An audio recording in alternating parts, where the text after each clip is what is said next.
हर TV के interview में असदुद्दीन ओवैसी के मजनू बन चुके हैं और बार बार लैला को याद करते हैं।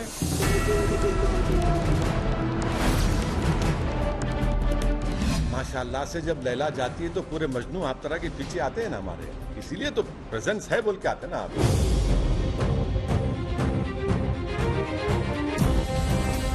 भारत की राजनीति में अगर कोई लैला है तो मैं हूं और मेरे कई मजनू हैं।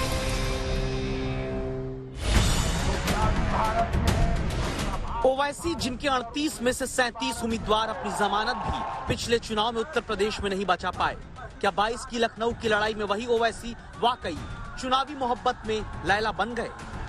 उत्तर प्रदेश के मुख्यमंत्री जो हर टीवी के इंटरव्यू में असदुद्दीन ओवैसी के मजनू बन चुके हैं और बार बार लैला को याद करते हैं। ओवैसी जिनके लिए पौने 5 साल पहले यूपी में आधा फीसदी भी मुस्लिम मतदाता अपना वोट नहीं लुटा सका, फिर किस दम पर ओवैसी खुद को लैला बाकी हर दल को मजनू बताते फिरते हैं। माशाअल्लाह से जब लैला जाती है तो पूरे मजनू आप तरह के पीछे आते हैं ना हमारे, इसीलिए तो प्रेजेंस है बोल के आते हैं ना आप तो हर एक के पीछे नहीं जाते ना। लखनऊ की लड़ाई में ऐसा कौन सा अलादीन का चिराग ओवैसी ले आए जिसके दम पर अगले 60 से 90 दिन के भीतर यूपी में मुस्लिम वोट की बहार का जिन खुद के लिए निकलता देखने लगे, कहने लगे, हाँ मैं हूँ लैला बाकी मजनू। कह रहा हूं कि भारत की राजनीति में अगर कोई लैला है तो मैं हूं और मेरे कई मजनू हैं। उत्तर प्रदेश में मतदाता 14 करोड़ से ज्यादा, यूपी में मुस्लिम वोटर करीब 3 करोड़ 80 लाख, मुस्लिम वोटर में पुरुष करीब 2 करोड़, मुस्लिम वोटर में महिलाएं करीब 1 करोड़ 80 लाख।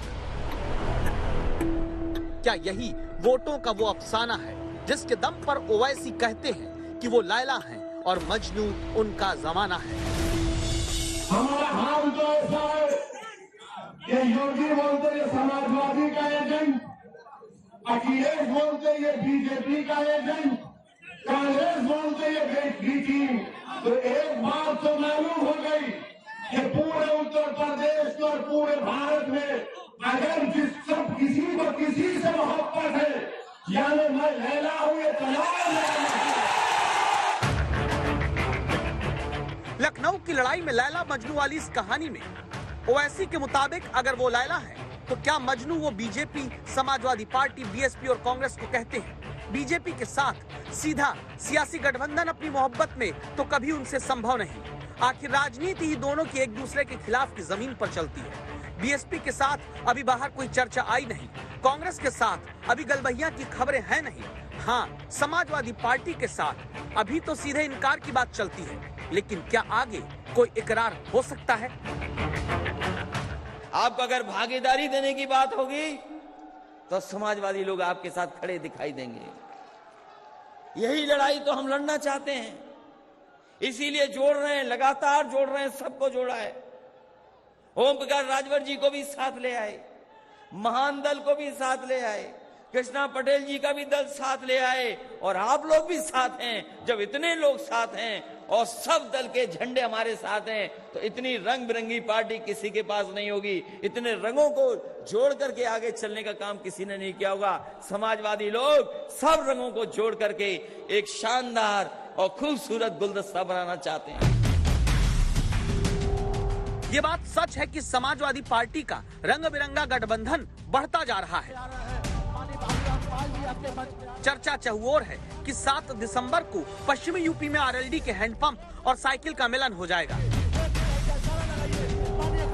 पीले रंग वाले सुहेल देव भारतीय समाज पार्टी के ओम प्रकाश राजभर पहले से अखिलेश के साथ हैं। महान दल के केशव मौर्य जुड़ चुके हैं। अपना दल कमेरावादी की कृष्णा पटेल साथ आ चुकी हैं। आगे सफेद टोपी और झाड़ू वाली आम आदमी पार्टी के साथ भी शहरी वोटर को जुटाने के मकसद से साइकिल का गठबंधन हो सकता है। इतने सारे रंग के बीच क्या अखिलेश यादव का कोई सियासी रिश्ता ओवैसी के साथ भी बन सकता है? इस सवाल को एक नजर से देखेंगे तो लगेगा ये तो बहुत मुश्किल है, या इस बात को सिरे से खारिज भी समाजवादी पार्टी अब तक करती आई कि ओवैसी के लिए दरवाजे बंद हैं। ओवैसी भी अपनी रैलियों में अब तक सीधा अटैक अखिलेश यादव और समाजवादी पार्टी पर करते आ रहे हैं।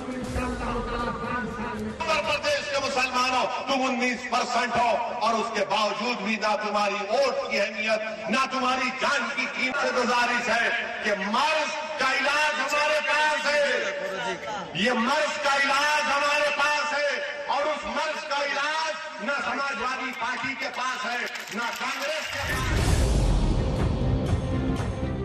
फिर क्यों यूपी में ओवैसी के समाजवादी पार्टी के साथ आने की चर्चा उठी? उस चर्चा का कारण बनने के पीछे है ये चेहरा। अखिलेश यादव को सत्ता की चांदी दिलाने के लिए चांदी रूपी मुकुट पहनाने वाले ओम प्रकाश राजभर, जो हर हाल में यूपी में अखिलेश यादव को मुख्यमंत्री बनाने की बात करते हैं।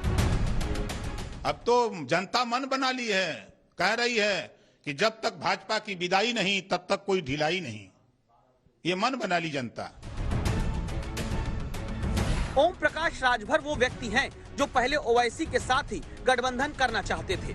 बाद में अखिलेश यादव के साथ पूर्वांचल में राजभर वोट का गणित बैठाने के लिए ओपी राजभर जुट गए। यही राजभर लखनऊ की लड़ाई जिताने के लिए ओवैसी को अखिलेश के साथ आने की बात करते आ रहे हैं।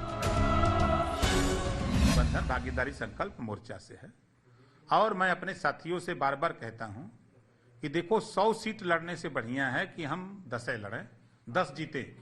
100 लड़के हम एको न जीता तो उससे क्या मतलब है। अभी भी हमारा प्रयास है कि हमारे साथी सपा और भागीदारी संकल्प मोर्चा गठबंधन है, सब लोग जो सबकी मंशा है कि हम बीजेपी के खिलाफ हैं तो बीजेपी के खिलाफ तो मोर्चा हमने बांध दिया। अब इस मोर्चा से सरकार बनने जा रही है, तो अब आप लोग भी आइए इसी में सरकार में शामिल होइए।